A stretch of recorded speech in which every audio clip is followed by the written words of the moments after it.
النهارده هقدم لك اغرب جيم ممكن تشوفه في حياتك. الجيم ده اتلعب فيه 3 نقلات بريليانت. بس ده مش الغريب. الغريب في الجيم ده ان حصل فيه رومونتادا. Afición, este es para vosotros.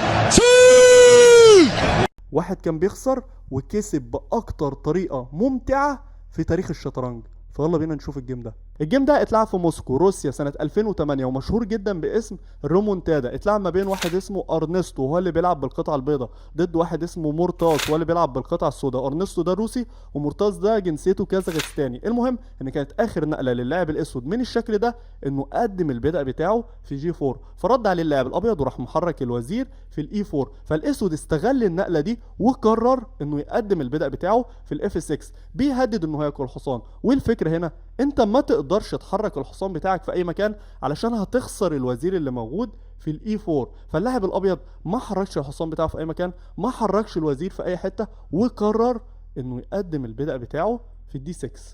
فيرد عليه اللاعب الاسود ويروح واكل الحصان اللي ببلاش الموجود في الاي 5، وكمان بيهدد انه ياكل الوزير الموجود في الاي 4. فيرد اللاعب الابيض ويقرر انه ياكل البدء اللي موجود في سي 7، بيهدد انه ياكل الروك اللي في الدي 8 ويرقي لوزير لو انت حبيت اللي انت تاكل الوزير اللي موجود في الاي 4. بس اللاعب الاسود رد ولعب افضل نقله في الشكل ده وراح محرك الروك بتاعته في الاي 8. فرد عليه اللاعب الابيض وراح محرك الوزير في البي 4 تشيك على الملك. فاللاعب الاسود رد باحسن نقله وقرر انه يغطي التشيك دي عن طريق ان هو يلعب الحصان بتاعه في الاي 7. وهنا اللاعب الابيض متهدد له الروك اللي موجوده في الاي 1، فيقرر انه يحرك الروك في الدي 1. ودي مش احسن نقله علشان اللاعب الابيض يرد عليه ويروح لاعب الفيل بتاعه في جي 2، بيهدده انه يكسب تشيك ميت في نقله واحده بس بعد ما يلعب الوزير في الاتش 1. ازاي تقدر تحلها؟ اللاعب الابيض قرر انه يحل المشكله دي ويروح واكل الفيل اللي ببلاش الموجود في جي 2. ومن هنا هتبدا الدراما علشان اللاعب الاسود يقرر انه يكمل ويلعب افضل نقله في الشكل ده ويقدم البدء بتاعه في الاف 3. بيعمل تشيك على الملك، والملك هنا قدامه 3 اماكن يقدر يتحرك فيهم. يقدر يتحرك في جي 3، يقدر يتحرك في جي 1، يقدر يتحرك في الاف 1. واللاعب الابيض قرر انه يتحرك بالملك بتاعه في جي 3. ونقله الملك في جي 3 مش احسن نقله في الشكل ده علشان اللاعب الابيض بيخسر بتشيك ميت بعد 7 نقلات في الوضعيه دي. فتقول لي خلاص دي مش احسن نقله، اكيد اللي انا اتحرك بالملك بتاعي في جي 1 احسن نقله. برضه النقله دي غلط علشان اللاعب الاسود هيرد عليك ويروح لاعب الوزير بتاعه في الاتش 3 وبيهددك انه يكسب تشيك ميت في نقله واحده بس بعد ما يلعب الوزير في جي 2. ما بتتحلش في الموقف ده. فتقول لي خلاص يعني نقله الملك في جي 3 غلط، نقله الملك في جي 2 غلط، اكيد اللي انا اتحرك بالملك بتاعي في الاف 1 صح. برضه دي غلط عشان هرد عليك واروح لاعب الوزير بتاعي في الاتش 1 واكسبك بتشيك ميت فالملك ما يقدرش يتحرك في اي مكان. فتقول لي دي غلط ودي غلط ودي غلط، امال ايه اللي صح؟ ايه اللي صح في الشكل ده؟ اللي انت تضحي بالروك بتاعتك وتاكل البدء الموجود في الاف 3. ايه الفكره هنا؟ الفكره هنا اللي انت بتضحي بالروك علشان ما تخسرش بتشيك ميت. اي نعم انت ما بتخسرش بتشيك ميت، بس للاسف في الموقف ده انت بتخسر الوزير عشان اللاعب الاسود هيرد عليك ويروح واكل الروك تشيك على الملك. ما تقدرش تاكل بسبب حمايه الوزير، فتتحرك بالملك بتاعك في الاتش 3. ساعتها هيرد عليك ويعمل لك تشيك، تتحرك بالملك، هيرد عليك ويعمل لك تشيك، تتحرك بالملك، وساعتها تخسر الوزير اللي موجود في البي 4. فعلشان كده اللاعب الابيض اول لما شاف نقله البيدق في الاف 3 ما حبش انه يضحي بالروك وقرر انه يحرك الملك بتاعه في جي 3. وهنا احنا نقف شويه. اللاعب الابيض احنا قلنا النقله دي غلط علشان هو بيخسر بتشيك ميت بعد 7 نقلات. ايه هم ال7 نقلات دول؟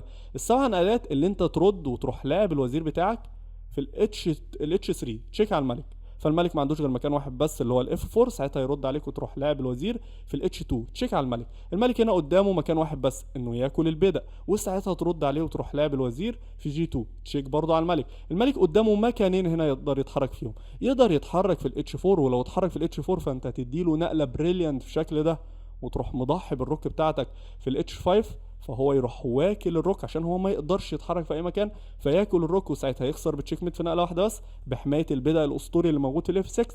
او قدامه ان هو يتحرك بالملك بتاعه في الاف 4 وساعتها ترد عليه بتشيك بالروك محمي عن طريق الحصان، ما يقدرش يرجع بسبب الوزير فما عندوش غير مكان واحد بس. ساعتها ترد بتشيك، ما عندوش غير مكان واحد بس، فترد بتشيك، ما عندوش غير حل واحد بس انه يغطي عن طريق الوزير وساعتها يخسر بتشيك ميت لما العب الوزير بتاعي في الاف 4. دي النقلات اللي كان المفروض اللاعب الاسود يلعبها علشان يكسب بتشيك ميت في الشكل ده.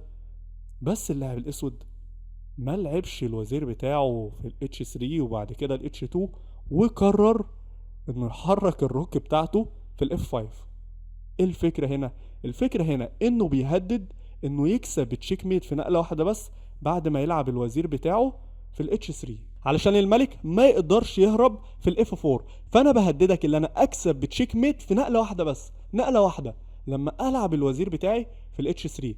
بس اللاعب الابيض اول لما شاف نقلة الروك في الاف 5 عرف ان النقلة دي غلط، وما دام اللاعب الاسود غلط يبقى لازم يتعاقب. فيقرر اللاعب الابيض انه يعاقب اللاعب الاسود ويلعب اول نقله بريليانت في الشكل ده، ويروح مضحي بالوزير بتاعه وياكل الحصان اللي موجود في الاي 7. فالسؤال هنا، ليه نقله الوزير في الاي 7 نقله بريليانت في الموقف ده؟ بسبب ان انا بضحي بالوزير بتاعي وانت تقدر تاكله؟ لا، انت مجبر اللي انت تاكله، علشان انت ما تقدرش تتحرك بالملك بتاعك في اي مكان بسبب الفيل الاسطوري المستخبي اللي موجود في الاي 2. تمام؟ فانت هنا مجبر اللي انت تاكل الوزير عن طريق الطابيه او عن طريق الملك. بس في مشكله، اللي انت لو اكلت الوزير ده بالطابيه فانا هقدم البدأ بتاعي في السي 8، برقي الوزير، بعمل تشيك للملك. فانت تقول لي خلاص مفيش اي مشاكل، انا هغطي التشيك دي عن طريق الطابيه علشان انا بهددك ان انا اكسب تشيك ميت في نقله واحده بس بعد ما العب الوزير في الاتش 3. هقول لك هنا ان مشكله الطابيه دي اللي انا هرد عليك واروح مضحي بالوزير بتاعي واكل الطابيه اللي موجوده في الايد. فتقول لي هنا انا اقدر اكل عن طريق الملك.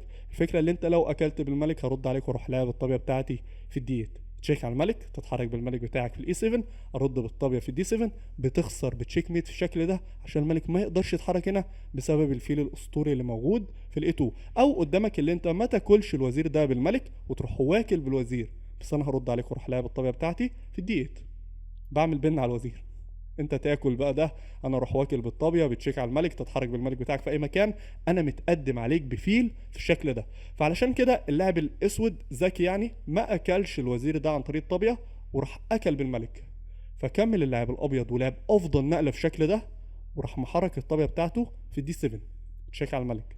الملك هنا ما عندوش غير مكان واحد بس هو الاف 8، فيكمل اللاعب الابيض بتاني نقله مجنونه، تاني نقله بريليانت، ويروح مضحي بالطابيه بتاعته ويلعبها في الاتش 1. فالسؤال هنا، ليه نقله الطابيه في الاتش 1 نقله مجنونه في الموقف ده؟ لثلاث اسباب. اول سبب اللي انا بهدد الوزير اللي موجود في الاتش 5. تاني سبب اللي انا بضحي بالطابيه بتاعتي، فدي طابيه ببلاش وتقدر تاكلها، واللاعب الاسود قرر ان هو ياكل الطابيه عن طريق الوزير. وكده هنوصل لتالت سبب. تالت سبب اللي انا ابعد الوزير عن حمايه مربع الاف 7. فهنا اللاعب الابيض يكمل بافضل نقله ويروح محرك الطابيه بتاعته في الاف 7، تشيك على الملك، ما تقدرش تاكل بسبب حمايه الفيل، فما عندكش غير مكان واحد بس اللي هو الجي 8. فيرد اللاعب الاسود ويروح محرك الطابيه بتاعته في الاي 7، ديسكفر تشيك على الملك اللي موجود في الجي 8. فهنا الملك قدامه مكانين يقدر يتحرك فيهم، يقدر يتحرك في الاتش 8، يقدر يتحرك في الاف 8. بس اللاعب الاسود قرر ان هو يتحرك في الاتش 8. فالسؤال هنا، ليه نقلة الملك في الاتش 8 نقلة غلط في الموقف ده؟ وليه اللاعب الاسود حرك الملك بتاعه في الاتش 8؟ الفكرة كلها ان اللاعب الاسود محتاج نقلة واحدة بس، نقلة واحدة، علشان يقدر يكسب تشيك ميت لما يلعب الوزير بتاعه في الاتش 3. فهو علشان كده اتحرك بالملك بتاعه في الاتش 8. طيب تقول لي طب هو ليه ما اتحركش مثلا في الاف 8؟ عشان لو اتحرك في الاف 8 كان اللاعب الابيض هيرد عليه ويروح واكل الطابيه. انت تعمل ايه؟ تاكل الطابيه، هو هيقدم البدء ويرقي الوزير بتشيك على الملك.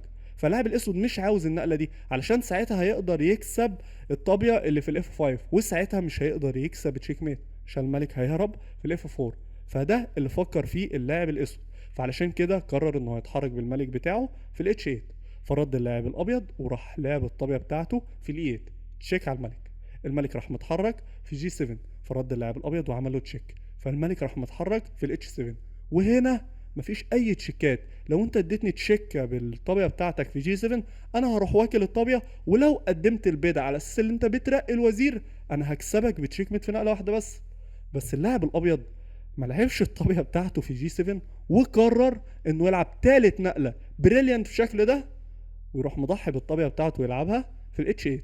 فبكده هنكون وصلنا للسؤال المعتاد، ليه نقله الطابيه في الاتش 8 نقله بريليانت في الشكل ده؟ بسبب ان انا بضحي بالطابيه بتاعتي وبعمل تشيك للملك. فهنا دي طابيه ببلاش تقدر تاكلها او ما تاكلهاش، ولو ما اكلتش الطابيه دي واتحركت بالملك بتاعك هتخسر الوزير الغلبان اللي موجود في الاتش 1. طيب تقول لي اللاعب الاسود هنا عمل ايه؟ اللاعب الاسود راح اكل الطابيه، فرد عليه اللاعب الابيض وراح مقدم البدء بتاعه في السي 8، رقى الوزير وعمل الشيك للملك. الملك راح متحرك في جي 7، وبعد كده اللاعب الابيض رد عليه وراح لعب الوزير في جي 8 بتشيك على الملك. الوزير ده محمي عن طريق الفيل، واول لما اللاعب الاسود شاف الوزير في جي 8 قرر انه يستسلم. فالسؤال هنا، ليه اللاعب الاسود قرر انه هو يستسلم في الشكل ده؟ علشان هو ما عندوش غير مكان واحد بس، انه يتحرك بالملك بتاعه في الاتش 6. فتقول لي علشان احنا هنحرك الوزير بتاعنا في الاتش 8 نعمل تشيك للملك وبعد كده نكسب الوزير اللي في اتش 1. اقول لك لا، مش عشان نكسب الوزير، علشان احنا هنكسب اصلا بتشيك ميت. فانا هرد عليك في الموقف ده واروح لاعب الوزير بتاعي في الاف 8،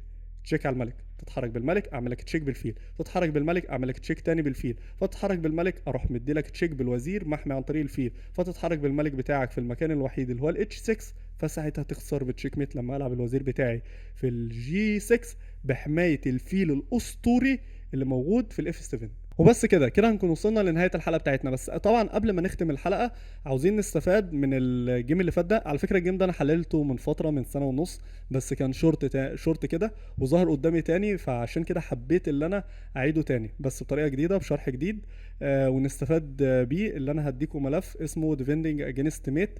ففي الشكل اللي فات ده اللاعب الابيض غلط غلطه بسيطه جدا، علشان هو فكر في النقلات الهجوميه، يعني فكر في النقله الهجوميه اللي تخليه يكسب بتشيك ميت، وما فكرش ازاي يقدر يحمي نفسه من التشيك ميت، او ازاي اصلا هو يكسب بتشيك ميت. تمام؟ زي مثلا في الموقف ده اللاعب الابيض هنا هو اللي عليه اللعب. تمام؟ هل اللاعب الابيض يقدر يحرك الطابيه بتاعته هنا؟ صح، علشان يهدد اللي هو ياكل بيضه، وساعتها ياكل بيضه وبتشيك. صح، احنا نقدر نلعب الطابيه بتاعتنا هنا، بس لما نلعب الطابيه هنا هو هيكسبنا بتشيك ميت لما يلعب الطابيه بتاعته في جي 1 محمي عن طريق الفيل وبنكسب بتشيك ميت. فالاهم في النقلات بتاعتك اللي انت تفكر ازاي تقدر تحمي نفسك بتشيك ميت لو انت متهدد. ففي الشكل ده انت لو مكان الابيض تعمل ايه عشان تحمي نفسك بالتشيك ميت؟ اللي انت ترد وتروح مقدم البدء في الاتش 3. فساعتها هو لو نزل بالطابيه في جي 1 ساعتها تقدر تتحرك بالملك بتاعك في الاتش 2، وانت هنا امورك طيبه في الشكل ده. فيلا بينا للغز الثاني. تمام؟ مثلا هنا دي اصعب شويه. هنا احنا اللاعب الابيض، اللاعب الاسود هنا بيهددنا ان هو يكسب تشيك ميت. ازاي؟ عن طريق ان هو يلعب الوزير بتاعه في جي 2. فازاي نقدر نحمي نفسنا من التشيك ميت دي؟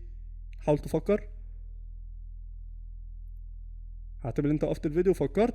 نحمي التشيك ميت عن طريق ان احنا نلعب الوزير بتاعنا في الدي 5. فاحنا دلوقتي حمينا دياجنال للتشيك ميت اللي هو جي 2. فاحسن نقل اللاعب الاسود ان هو ممكن ياكل الوزير، ساعتها احنا ناكل بالبيضه وكمان معانا بيضه في الشكل ده واحنا اللي بنكسب. لا، هي مش احسن نقل اللي هو ياكل، هو احسن نقل اللي هو يتحرك بالوزير بتاعه في اي مكان زي مثلا الاي 2. تمام؟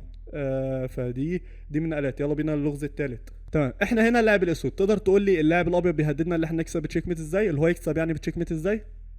ان هو يلعب الطابيه بتاعته في الاتش 4 هيكسب التشيك ميت عشان الملك ما يقدرش يتحرك هنا في الجي 8. فانت هنا مثلا تحرك الطابيه بتاعتك في اي مكان ولا تحمل التشيك ميت؟ تحمل التشيك ميت. طيب ازاي تقدر تحمل التشيك ميت في الشكل ده لو انت مكان اللاعب الاسود؟ تحمل التشيك ميت عن طريق اللي انت تلعب الطابيه بتاعتك في الدي 4، وهنا انت كده حميت مربع التشيك ميت. فهنا احسن نقله للاعب الابيض ان هو ياكل الطابيه، وساعتها انت تاكل بالفيل وخلاص امورنا طيبه في الوضعيه دي. فالملف بتاع الالغاز ده هتلاقوه على صفحتي على التليجرام، هتلاقوا فيه حوالي 20 بازل كده ديفندنج اجينست ميت. هيفيدكم جدا، هيفيد طبعا الناس اللي هي المبتدئه في موضوع ان هو ما يخسرش بتشيك ميت وهكذا. تمام؟ فهتلاقوه على الصفحه بتاعتي على التليجرام. بتحطوه ازاي؟ بتحطوه على موقع chess.com او تشيس بيس. بس كده نكون وصلنا لنهايه الحلقه بتاعتنا. اتمنى تكون عجبتكم واشوفكم في الحلقه الجايه. سلام.